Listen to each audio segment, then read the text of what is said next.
Voici notre dernière leçon sur le lâcher-prise. Cette fois-ci, nous allons passer à un niveau supérieur du lâcher-prise.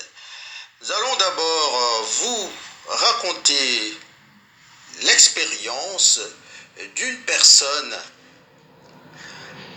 Nous allons aussi vous donner quelques outils pour vous aider à lâcher prise. Mais avant tout cela, allons rencontrer notre ami.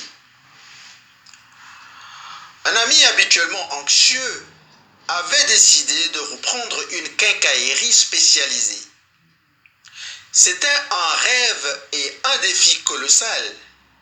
Techniquement et commercialement, rien à dire, il avait les compétences.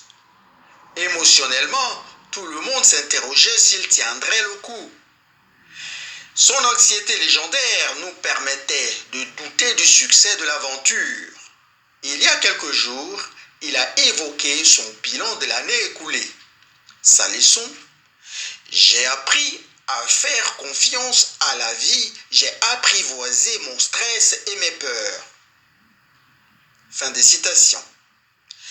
Il s'est concentré sur son activité avec tous les aléas liés à la reprise d'un commerce en période tendue.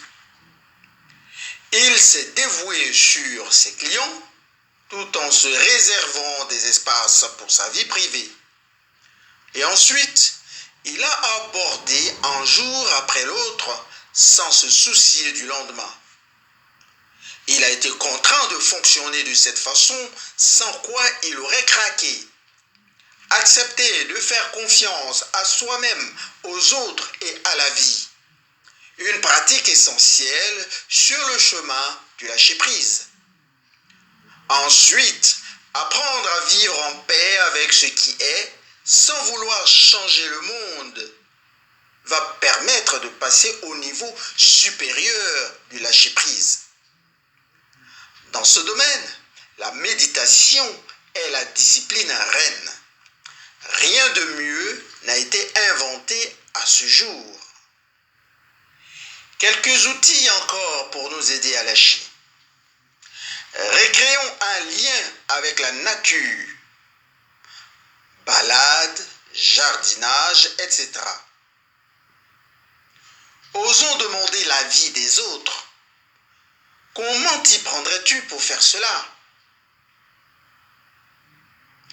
Lorsqu'une chose vous agace, vous énerve, c'est peut-être une invitation de la vie à repenser à vos priorités et vos valeurs. À quelle chose unique pourriez-vous lâcher prise pour que votre vie en soit améliorée profondément? Vous avez trouvé. Maintenant, il reste juste à lâcher. Serge Marquis, docteur en médecine au Canada, raconte l'histoire suivante. En Malaisie, on se nourrissait autrefois de viande de singe. Les gens avaient trouvé une façon simple de les capturer. Ils coupaient le haut d'une noix de coco, la vidaient et y mettaient du riz. Puis ils accrochaient ces noix de coco aux branches d'arbres. Les singes accouraient pour manger le riz. L'astuce consistait à couper la noix de telle façon que la main vide du singe puisse y entrer, mais dès qu'il prenait le riz dans la main, l'ouverture étroite l'empêchait de ressortir avec la main pleine. Pour s'évader, il lui aurait suffi de lâcher le riz, mais au lieu de ça, les singes s'agaçaient, criaient, se démenaient sans jamais lâcher leur prise. Désormais, vous pourrez vous dire à vous-même: lâche le riz. C'est le prix de la liberté. Portez-vous bien.